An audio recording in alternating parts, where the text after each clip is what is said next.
तो आइए चलते हैं और जानते हैं कि वो 3 उपाय कौन से हैं जिससे आप अपने बच्चे को मोबाइल की गलत लत लगने से, उसके मिसयूज से रोक सकते हैं। एंड मैं विश्वास दिलाता हूं आपको, you please watch this complete video. बहुत बहुत ही छोटे पॉइंट्स हैं और आपको लगेगा इतनी आसान सी चीज करके मेरा बच्चा मोबाइल के मिसयूज से रुक सकता है। डेफिनेटली आपको ये बहुत अच्छा लगेगा।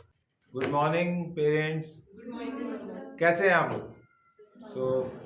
हम काफ़ी दिनों बाद मिल रहे हैं और मीनवाइल लगभग साल में 1 या 2 बार मेरी आपसे मुलाकात होती है और इस बीच में हम कुछ ऐसे विषय पे बात करते हैं जो नीड ऑफ आवर होता है, यानी कि उस समय की ज़रूरत जो उस समय होती है। ज़िंदगी में कभी भी किसी भी काम को तब करने का सबसे बड़ा महत्व होता है जब उसकी ज़रूरत होती है, राइट? पिछले 2-3 साल से, 4-5 साल से, जब से एक चीज़ हमारी ज़िंदगी में आई है और वो हमसे इतना अटैच हो गई कि अब हम उससे दूर नहीं जा सकते। क्या है वो? Mobile. Exactly, you are right. वो क्या है? मोबाइल फोन है। इट्स क्वाइट डिफिकल्ट कि हम मोबाइल से अलग खुद को कर सकें। और जब से कोविड आया उसके बाद तो ये ज़्यादा कनेक्ट हो गया, क्योंकि जब से ये देखा गया कि पढ़ाई भी इससे हो सकती है। हालांकि उससे पहले भी लोग मोबाइल से ऑनलाइन स्टडीज करते थे, लेकिन उसके बाद ये देखा गया कि हर कोई इससे पढ़ सकता है। वैसे आपका पर्सनल एक्सपीरियंस क्या रहा है? आपने इसके फायदे ज्यादा महसूस किया है, नुकसान ज्यादा महसूस किया? नुकसान ज्यादा है, ऑनेस्ट। ठीक है, हमने भी उसी को देखा। तो इस नुकसान और फायदे के बीच में आज मैं कुछ बातें आपके साथ करूंगा, लेकिन नुकसान तो चाकू का भी है। उंगली कट सकती है उससे, सब्जी काटते समय। क्या हम उसे फेंक सकते हैं? क्या हम इसे फेंक सकते हैं? इसके लॉस के बावजूद भी इसकी यूटिलिटी है। तो आज हम कुछ ऐसे पॉइंट्स पे बात करेंगे जिससे इसका बेटर यूज हम सीख सकेंगे। तो सबसे पहले हम इस बात को समझते हैं, जब हमें पता है चाकू से उंगली कट सकती है, तो हम क्या करते हैं? सावधानी बरतते हैं। एग्जैक्टली। तो वही सावधानी हम मोबाइल के संदर्भ में भी बरत सकते हैं, लेकिन चाकू के संदर्भ में हमें जब वो सावधानी बरतनी थी या जब हम चाकू पहली बार इस्तेमाल कर रहे थे, तो क्या हमने किसी से सीखा था चाकू से कैसे काटते हैं? हमने किसी को देखा था काटते हुए? और अगर हमसे कोई गलती हुई तो फिर हमें बताया गया होगा कि ऐसे इस्तेमाल करो, ऐसे काटो। लेकिन मोबाइल के नजरिए से ये कुछ ही साल पहले आया है, तो इतने सालों में अभी हमको जस्ट पता ही लगा कि इसके नुकसान भी है, क्योंकि ये इतनी छोटी सी चीज है, न इसमें कोई धार है, न इसमें जहर है जो हमें पता लगे, नहीं इससे गोली निकलती है, इससे ऐसा कुछ भी नहीं होता जो आज तक खतरे का सूचक था। खतरे का मतलब क्या है? जहां से कुछ नुकसान हो सकता है, चोट लग सकती है, कट सकता है, लेकिन इसमें ऐसा कुछ भी नहीं होता है। तो इसलिए ये शुरुआत में हमको ये खतरे के रूप में लगा नहीं और हमने अपने बच्चों को इसे सौंप दिया। ठीक है, और पिछले 2 साल में हमने अपने बच्चों में इसके बहुत सारे नुकसान देखे। तो आज हम बातचीत करेंगे कि वो नुकसान, वो सावधानियां क्या हैं जिससे उस नुकसान से बचा जा सके।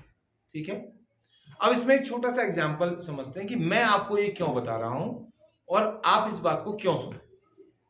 आप में से स्कूटी चलानी आती है? किसी को आती है?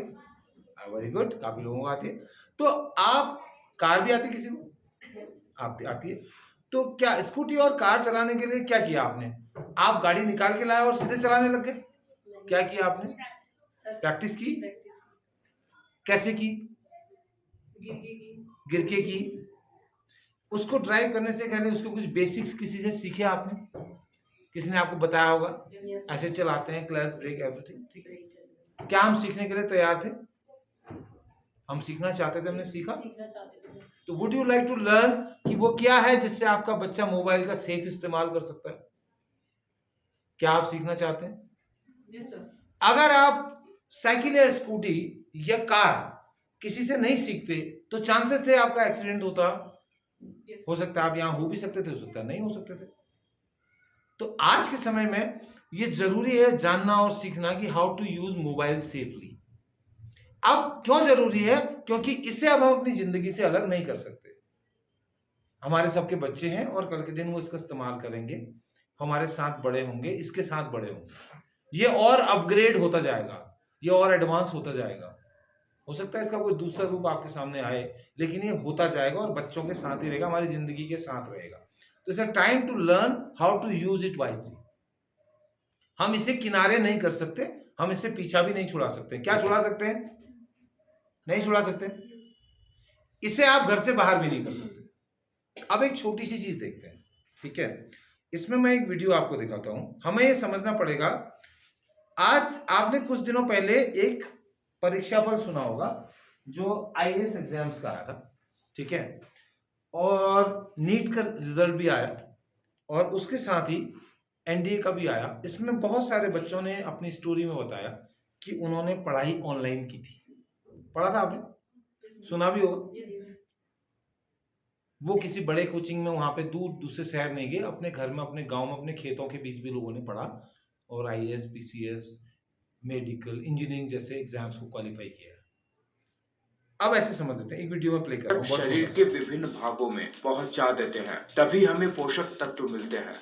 हमें पोषक तत्व नहीं मिलते हैं, उस भोजन का पाचन होता है जिसके बाद तत्व मिलते हैं। तो अगर अब तक आप यह बात जानते ही नहीं हैं कि भोजन पचता कैसे है, आखिर जो खाना हम खाते हैं वो पचता कैसे है, तो अब तक आपका जीवन एक मामले में अधूरा ही है, क्योंकि यह बात आपको पता ही नहीं है कि आपका शरीर चल कैसे रहा है। आखिर शरीर में ऊर्जा का संचार भोजन की नली से होते हुए, जिसे इसोफेगस कहते हैं, एक बैग लाइक स्ट्रक्चर जो कि स्टमक होता है, वहां पर जाता है। और जैसे ही भोजन स्टमक में जाता है, वहां से शुरू होता है भोजन का असली पाचन। पर खास बात यह है कि जब हमारा भोजन हमारे भोजन नली से हमारे पेट की तरफ जाता है, तब यह एक खास प्रकार की मूवमेंट, जिसे पेरिस्टालसिस कहते हैं, उस मूवमेंट के तहत हमारे पेट में जाता है, जिसमें होता यह है कि नली अपने आप को सिकोड़ती है और फैलाती है, जिसकी वजह से फूड आसानी से पेट की तरफ चला जाता है। जैसे ही भोजन स्टमक में पहुंचता है, स्टमक इस फूड को अपने इनर लाइनिंग से निकलने वाले gastric digestive juice, hydrochloric acid और म्यूकस के साथ बिल्कुल मथ देता है, यानी मिला देता है, जिसमें से मुख्यतः एंजाइम फूड में से प्रोटीन को अलग कर देते हैं। वही ये वीडियो देखा आपने? क्या ये पॉसिबल था कि आपके पास मोबाइल नहीं था और आपका बच्चा इसको देख पाता? कई लोग इसको बहुत पहले से पढ़ रहे हैं, जिनके पास कंप्यूटर्स थे, जो पैसा खर्च कर सकते थे, ऐसे प्रोग्राम ले सकते थे, आज ये सबके लिए अवेलेबल है। That's because of mobile.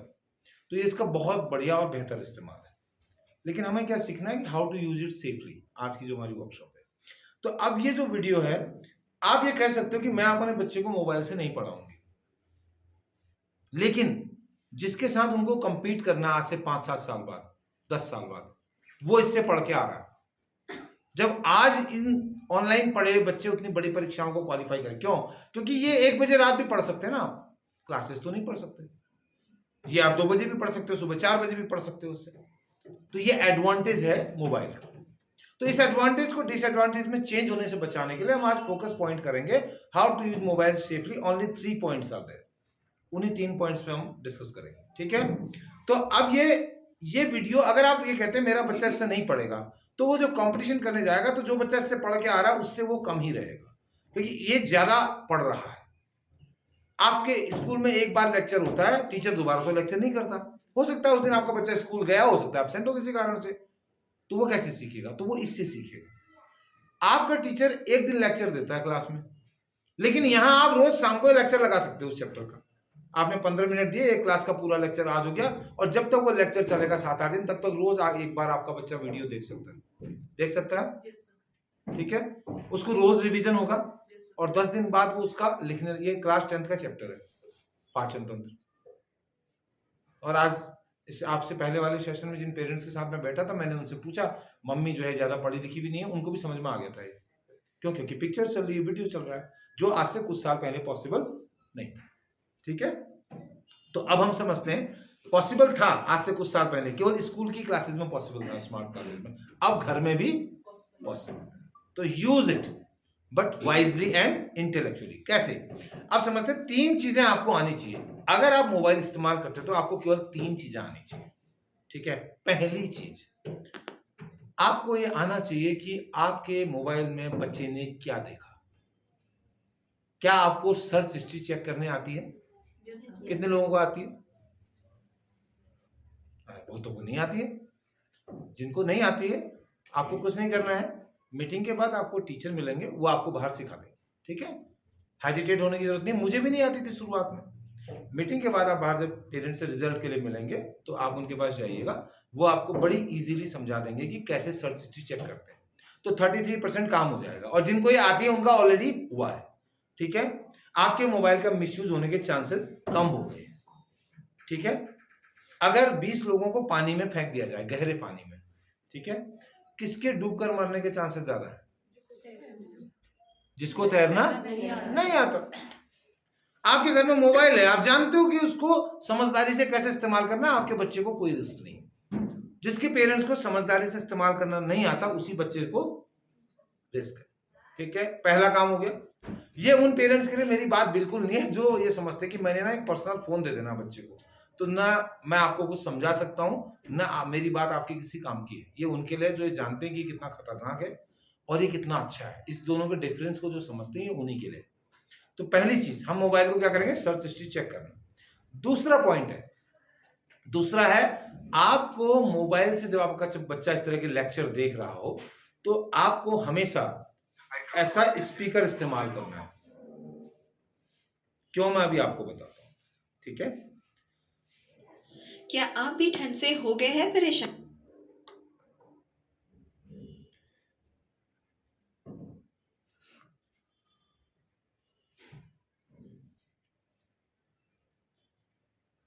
Yes, अब इसे ऐसे समझ लेते हैं। से ही निकलता है और अब फूड जैसे में जाके मिल जाता है। अब आपको क्या वो करना हमारे है? आपके स्टमक बच्चे के दीवार सामने ये वीडियो चल रहा स्टमक है से ही निकलने वाले एसिड से और बचाता है। ये ताकि हाथ, स्टमक की मोबाइल दीवार हाथ में नहीं डैमेज होना ना चाहिए। हो। स्टमक में से मोबाइल निकलने वाले सामने रखा होना चाहिए, हाइड्रोक्लोरिक जिसको एसिड की वजह पिक्चर की से तरह, वीडियो की पेट में तरह देखना मौजूद है, और फूड खेलने में वाली मौजूद चीज की कुछ तरह। हानिकारक तो अब बैक्टीरिया ये वीडियो चल रहा हमारे है पेट में ही मर जाते हैं और जिससे स्पीकर है, बड़ा बैक्टीरिया स्पीकर, हमारे शरीर को बहुत जिसकी ज्यादा आवाज डैमेज कमरे नहीं में पहुंचा पूरी पाते जाए। हैं। अगर आप अभी इस ये चित्र को स्पीकर चल ध्यान रहा से है, देख पा रहे हैं, अभी ये स्पीकर चल रहा है, अभी बंद है, बाहर की आवाज आ रही है। अब तो आप देख रहे हैं कि स्टमक से जुड़ा हुआ है हमारा स्मॉल इंटेस्टाइन, यानी हमारी छोटी। ये आवाज शुरू हो गई, बाहर की बंद।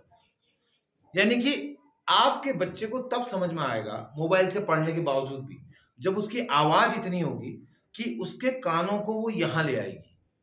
2 ऑर्गन से हम पढ़ते समझते हैं, एक आंखें और एक कान। आंखें तो हमेशा हम वहां पे लगाएंगे जिस चीज को देख रहे हैं, लेकिन कान ना, आंखें क्योंकि इतने हिस्से को देख सकती है, लेकिन कान 360 डिग्री में सुनता है। आंखें इस दीवार के पल्ली तरफ, उस तरफ, दीवार के उस तरफ क्या हो रहा है ये आंख नहीं देख पाएंगी, लेकिन कान इसके उस तरफ आने वाली आवाज, दीवार के उधर की आवाज को भी सुन लेता है। इसलिए कम से कम वॉल्यूम का लेवल इतना होना चाहिए कि वो सामने का डिस्टर्बेंस ना हो।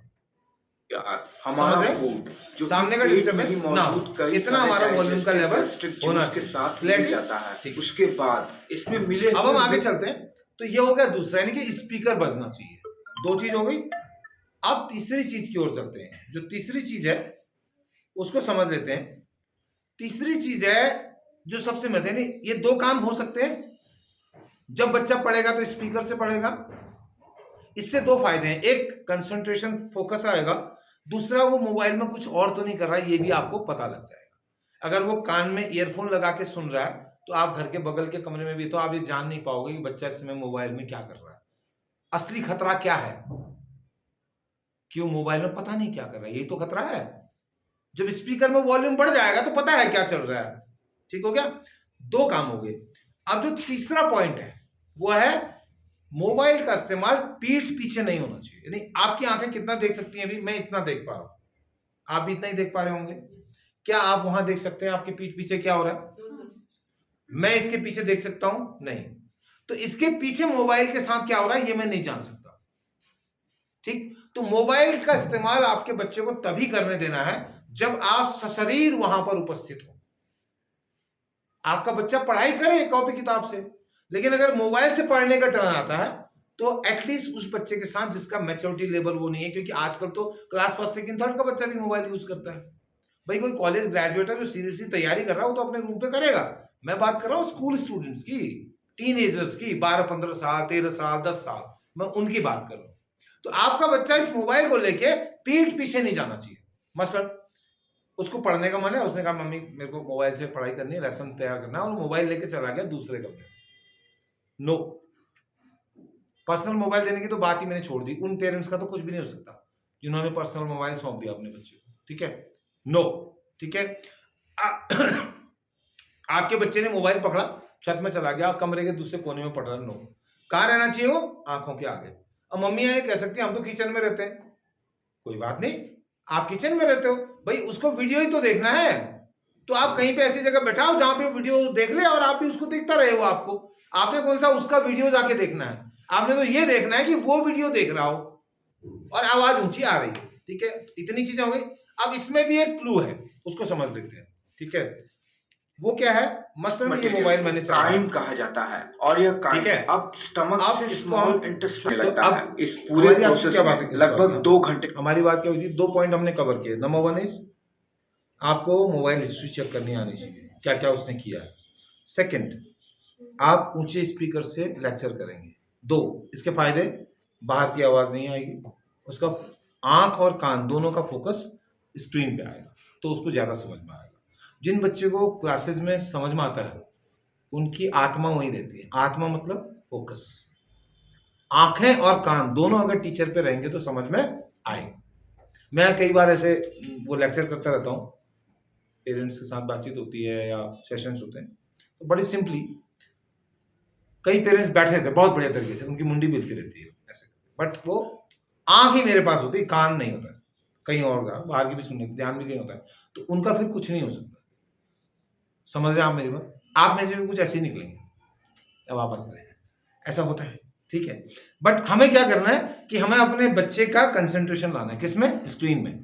और क्लास में भी आपको बच्चे का कंसंट्रेशन अपने वो लाना होता है, वो हमारी ड्यूटी होती है। स्क्रीन में अगर आप घर में अपने बच्चे का कंसंट्रेशन ले आएंगे, कान भी और आंख भी दोनों आने चाहिए, दोनों आएंगे तभी समझ में आएगा। तो अब कैसे दोनों आएंगे? मैं ये क्यों बता रहा हूं? क्योंकि मोबाइल, ऑनलाइन स्टडीज, ये आज की बहुत बड़ी जरूरत है। इसके बिना आप कल्पना नहीं कर सकते आपका बच्चा कंपीट कर पाएगा, क्योंकि लोग बड़ी तेजी से सीख रहे हैं। आपको लगेगा वो निकल गए, मेरा आपको पता लगेगा वो तो बहुत तैयारी कर रहा था, रात को 11 बजे तक पढ़ता था। 11 बजे कोई कोचिंग नहीं है, मोबाइल है या नहीं है? 12 बजे कोई कोचिंग नहीं है, मोबाइल है। दिन में अपना काम करेगा, रात को पढ़ाई करेगा, बहुत ही गजब का। तो इसको समझना है यूज। अगर मिसयूज होगा किसी भी चीज का तो गलत होगा, यूज होगा तो फायदा करेगा। आगे चलते हैं। अब मैं एक वीडियो चला रहा हूं, आपका बच्चा है, वीडियो देख रहा है। तीसरा पॉइंट है, क्या है? मोबाइल का इस्तेमाल आपकी नजरों के सामने होना चाहिए, ठीक है? पीठ पीछे नहीं होना चाहिए, ठीक? अब खास बात क्या है कि क्या क्या नजरों के सामने होना चाहिए, देख लेते हैं। समय लगता है जो कि अलग अलग मैं पढ़ाई कर रहा हूं, निर्भर करता है। जैसे ही ये भोजन स्टमक से मुझे कंसीडर करें, मैं आपका बच्चा हूं और पढ़ रहा हूं, इसमें आप खुश हैं। और भी कई तरह की पढ़ रहा है, स्पीकर से आवाज भी आ रही है, हमारी बच्चा, मैंने आपको कहा था मोबाइल हाथ में नहीं लेना। मीटर तक सबसे बड़ा मिसयूज तब होता है जब मोबाइल बच्चे के हाथ में जाता है, यानी बहुत ही कॉम्प्लेक्स। अगर ये सामने रखा तो मिसयूज नहीं होगा, हमारी छोटी, लेकिन हो सकता है छोटी आंत भी 3 भागों में बटा रहता है। आप सोचिए मैं पढ़ रहा हूँ, लेकिन मैं तो व्हाट्सएप कर रहा हूँ। डुओडेनम, उसके बाद स्मॉल इंटेस्टाइन का दूसरा भाग आता है। मैं इसमें अपनी पसंद का कार्टून वीडियो भी चला सकता हूँ, मैं छोटा बच्चा हूँ, और मैं बड़ा बच्चा हूँ तो कोई एडल्ट वीडियो भी देख सकता हूँ जो कि म्यूट होगा, स्टमक से आवाज इसकी आएगी, मैं उसे देखूंगा। तो वो सबसे और आप बतौर पेरेंट्स ये नहीं जान जो कि सबसे जान पाएंगे पार्ट होता है छोटी आंत का। तो मोबाइल का इस्तेमाल आंखों के आगे होना चाहिए, लेकिन आंखों के आगे मोबाइल की स्क्रीन होनी चाहिए। आपकी क्या होनी चाहिए? ये क्या है? मोबाइल की पीठ है। क्या? मैंने क्या कहा था? पीठ पीछे मोबाइल नहीं होना चाहिए। न आपकी पीठ के पीछे होना चाहिए, न मोबाइल की पीठ आपकी तरफ होनी चाहिए। दोनों चीजें आपको करनी पड़ेंगी। अब कैसे पॉसिबल है? इसको करने के लिए थोड़ा सा आपको रिपोजिशनिंग करनी पड़ती है। रिपोजिशनिंग of sitting arrangement of your child. मसलन बच्चे जब पढ़ाई करते हैं तो एक साधारण सी चीज है कि वो दीवार में ऐसे लधारी लेके पढ़ेंगे या अपनी चेयर में लधारी लेके पढ़ेंगे, ऐसे देख के पढ़ेंगे, और सामने टेबल रखा होता है। जनरली क्या होता है घरों में, जो टेबल होता है, जो कुर्सी होती है, उसका बैक दीवार के साथ होता है। ऐसे बैठेगा बच्चा घर के किसी कोने में, और सामने क्या होता है, टेबल होता है। दरवाजा यहां होगा, वहां होगा। तो आपको रिपोजिशनिंग क्या करनी है? सबसे पहले रिपोजिशनिंग, आप बच्चा जो पढ़ाई करेगा मोबाइल से, जनरल स्टडीज वो अपने रूम में कर सकता है, जहां पे कॉर्नर बनाओ। मोबाइल से पढ़ना है, आप वहां बैठने के लिए आपका टाइम नहीं है, तो मोबाइल से पढ़ाई आप अपने सामने कराएंगे। आप किचन से देख रहे हो, कहीं से भी देख रहे हो, वहां से आपके सामने बच्चा बैठ के पढ़ रहा हो, वीडियो चल रहा हो, उसने देखा। अब खास बात क्या है कि इसकी स्क्रीन आपको विजिबल होनी चाहिए। बच्चा विजिबल होना हो, बच्चे की आपकी तरफ पीठ हो चल जाएगा, मोबाइल की पीठ आपकी तरफ नहीं होनी चाहिए। मैंने आपको दिखाया ना, वीडियो की आवाज में मैं कुछ और भी देख सकता हूं, और यही हो रहा है, यही हो रहा है। इसलिए हम डर गए हैं इससे। डरे हैं या नहीं डरे? That's why we are afraid because of mobile. हम इससे डर गए हैं, हम बच्चों को इससे दूर रखना चाह रहे हैं, जो पॉसिबल नहीं है। आप अपने बच्चे को इससे पढ़ना सिखाओ, और इसके लिए आपको समय देना पड़ेगा। अब क्या होगा, आपने रिपोजिशनिंग कर दी, क्या किया, टेबल तो रख दिया आपने दीवार की तरफ, और कुर्सी रख दी सामने। अब बच्चा ऐसे पढ़ेगा बैठ के, ये बैठ गया, ये पढ़ रहा है। आया हुआ क्या मैं बाइक दो स्क्रीन इस्तेमाल कर और सकता हूं? कर सकता हूं। अब आप भी देख रहे हैं ना, अब मुझे क्या करना पड़ेगा? पैंक्रियाटिक जूस फूड के साथ मिल, जो आवाज आ रही है वही देखना पड़ेगा। क्यों? क्योंकि आप भी देख लेंगे, है नहीं है? मैं इधर बैठा हूं, दीवार से आया हुआ बाइल। तो अब आपको क्या करना है कि आपने अपने कमरे के सिटिंग अरेंजमेंट को ऐसे चेंज करना है, और बच्चे की मोबाइल से स्टडी उस रूम में होनी चाहिए जहां पर हम आ जा सकें। और ये पढ़ाई 1-2 घंटा ही होगी, तो उस 1-2 घंटे के लिए आप टीवी ऑफ कर सकते हैं। और अगर मम्मी लोग हैं, आपको लगता है मैंने सब्जी भी काटनी तो खाना बनाना होता है, कौन कह रहा है सब मत करिए। आप सब्जी आटा गूंदना बच्चे के साथ बैठ के कर लो वहां पर अपना काम, वो पढ़ेगा, स्क्रीन आपकी तरफ होगी। उससे आपको स्क्रीन थोड़ा दिखानी है, स्क्रीन आपके लिए विजिबल होनी चाहिए, ऐसे नहीं होनी चाहिए। ऐसे होगी, जरूरी थोड़ा आप इसको देखो, लेकिन ये दिखती रहेगी, तो इसमें कुछ गलत नहीं चलेगा। क्लियरिटी है? ठीक। तो ये 3 बातें थी, रिवाइज कर लेते हैं। फर्स्ट, अब इसमें टेबल कुर्सी का भी मतलब नहीं है। अगर आपके घर में टेबल चेयर है, ठीक, और अगर आपका बच्चा जमीन में आसन लगा के पढ़ता है तो भी ठीक है। वो आज तक दीवार में पीठ लगा के बैठता था, अब दीवार की तरफ मुंह लगा के बैठेगा, और स्पीकर के बगल में इसको रख के बैठेगा। और स्पीकर जो लेना ब्लूटूथ वाला लेना, ताकि तार वार का झंझट ना रहे, और कभी लाइट ना हो तो उस समय भी आवाज आती रहे, नहीं तो वो प्रॉब्लम हो जाती है। ठीक है, तो ये कुछ यूजेस है 2-3 घंटे के। अब इससे संदर्भित कोई क्वेश्चन आपकी ओर से तो बताइए, जो आपको लगता हो कि ये कैसे, तो उस पर मैं कोशिश करूंगा आपको क्लैरिटी दे पाऊं। कोई सवाल है? सब समझ गए आप? ऑल क्लियर या ऑल क्लियर? हाँ, चलिए, I will be very happy, और बहुत थैंकफुल हूं मैं कि आप हमारे बीच हैं। और 2023 में आप अपने बच्चों को मोबाइल के लिए कुछ नया रेजोल्यूशन बनाएंगे अपने लिए, कि मैं अपने बच्चे का मोबाइल सेफली इस्तेमाल करूंगा। आइए एक नया रेजोल्यूशन बनाते हैं नए साल के लिए। आज 2022 की 31 दिसंबर है, and this time it is a time, हर साल हर कोई डिसाइड करता है ना, कुछ नया डिसाइड करते हैं, तो हम कुछ नया डिसाइड करते हैं। हम अपने बच्चे के लिए मोबाइल के संदर्भ में सेफ्टी नॉर्म्स को फॉलो करेंगे, और हम ये नियम बनाएंगे कि जो जो सुरक्षा के उपाय मोबाइल के मिसयूज को रोकने के लिए हो सकते हैं, उसको हम आज से अप्लाई करेंगे। एग्री है सभी? Yes, sir. Thank you very much.